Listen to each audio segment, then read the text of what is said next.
Good afternoon, my name is Vivian Chan. I apologize, I'm recovering from a completely lost voice just a couple days ago. I've been in scouting for 15 years. I am currently the Vice President of the 180th Rover Crew. Currently, professionally, I work at KPMG as a consultant. My name is Brandon Ma, and I'm an advisor with the 180th Rover Crew. And in my day job, I'm a senior manager with the largest accounting firm in BC. 7 years ago, the Rover Crew started with 3 youths and 1 advisor. Shortly thereafter, Brandon, myself, and several others joined in on the crew. And as the years went by, we grew, 25, 40, 50. Fast forward to today, our Rover Crew has over 100 members, and we operate an additional 3 scout groups. It was certainly not by accident that we now have 100 members. And it was certainly not by chance that in the last year alone, we managed to recruit 40 new Rovers into our group and maintain over a 90% retention year after year. That is exactly correct. You did not hear wrong. We recruited 40 new Rovers into our Rover Crew last year. Most of these people that we recruited actually never grew up in scouting. On top of that, we still maintain a 90+% retention rate year on year. Now, with all these numbers rolled in together, our annual growth is 30% year on year. Now, why 30%? Steve Kent, our past chief commissioner, challenged the nation a couple years ago to grow membership by 15%. At our crew's annual planning retreat, we said that we would double that. We would grow by 30%. We said, yes, we can, and we worked towards it, and we did. That 30% growth rate is still our annual target today. This growth mentality has become our culture and our path to fulfill our group's mission. Recruitment and retention gives growth.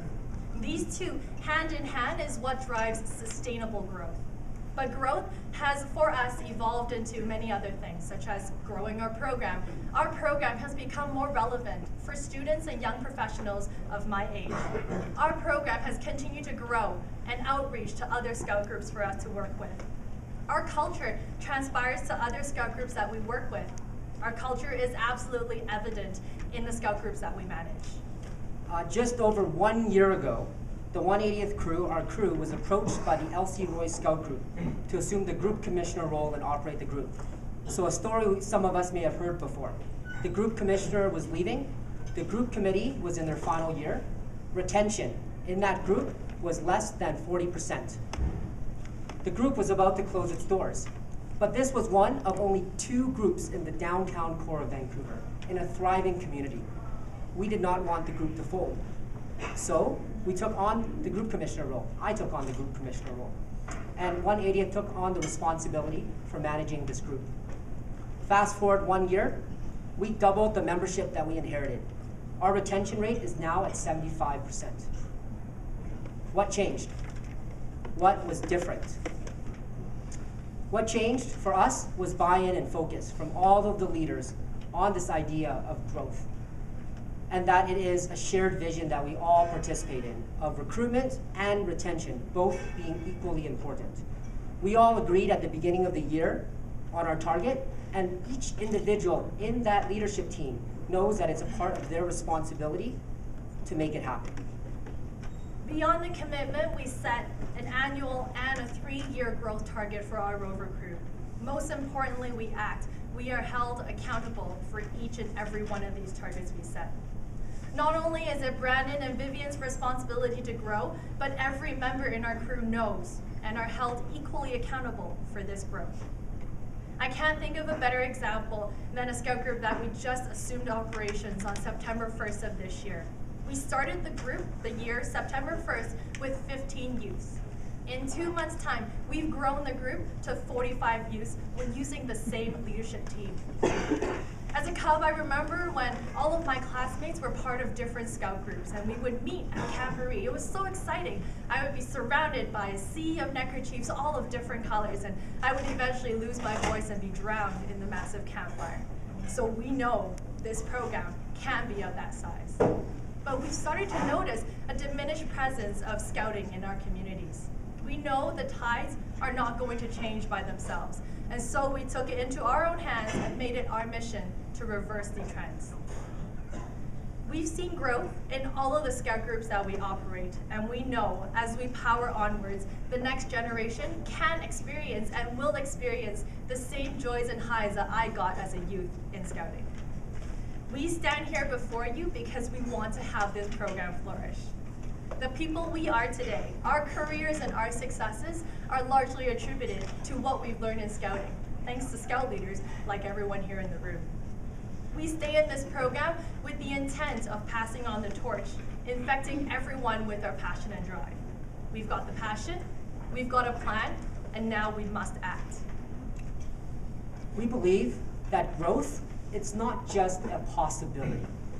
It is our crew's culture, it's our DNA, it is who we are. It is our current reality. Growth matters to us. It is our measure of success, as I'm sure it is for many of you, on how we are achieving our mission to impact more and more young people, to help them realize their full potential. That's what we're in the business of doing. As Vivian mentioned, it is not accidental. We made it our mission to invent and realize a future of growth. It starts with our goal of how many individuals we want to impact, how we want to increase our numbers, and then we set a plan on how to get there. It is recruitment, it is retention. It is using open houses, bring a friend, and attractive projects to bring in new blood into the organization. It is adding value to each youth's development, something that's relevant to them, something that is meaningful. But it is much more than that.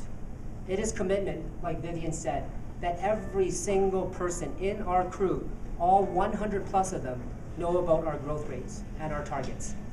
It is about measurement. What gets measured gets done. Our 180th Rover executive team, so the Rovers themselves, they meet monthly to review our membership numbers and the key performance indicators that they set in their plan. This was not the advisor's plan, this is the Rovers plan, and they monitor their own progress. And we hold ourselves accountable. It is not okay to us for our crew to just lose fewer members than last year. It is not okay for our crew to not be growing. It is not as if every month is rainbows and unicorns. Sometimes we are behind plan. Actually, there are many months that we're behind plan. But we don't shy away from negative news, and we do not pull wool over our own eyes. I'm an accountant, like I said, so I like numbers. I know that membership numbers equal membership fee revenues, and we can always precisely count the cash coming in the bank from core membership fees. If we're not growing, then we need to figure out how to respond, and that's what we do in our crew. We need to do things differently. Are we using best practices? Are we relevant to our members and to future members? We know that, in the words of Albert Einstein, if you do the same thing over and over again and you expect different results, it's insanity. We feel that just because we did that camp last year or that training last year, that we don't just roll it forward and blindly do it again this year, just because it's the thing to do. If it's not helping us move forward, if it's not helping us achieve new heights, we cut it out. But we know that we do not have all or most or even maybe half of the answers. We are only frontline grassroots scouters in a part of Vancouver. We do not know the challenges and opportunities of each city and town in Canada and how best to grow scouting in these areas. But we believe that the individuals in this room can, as a testament to Andrew Price's message on all the areas that grew. This team here, all of us, from commissioners to the Tuesday evening Akela, to the staff in Scout office, if every single one of us commit to growth, if we all focus on doing the right things and stop spending time on all that noise, then we will lead Scouting back to impacting over 300,000 individuals, 300,000 youth. We believe, Vivian and I believe, that our organization, our Scouts Canada, will grow. Thanks for your time.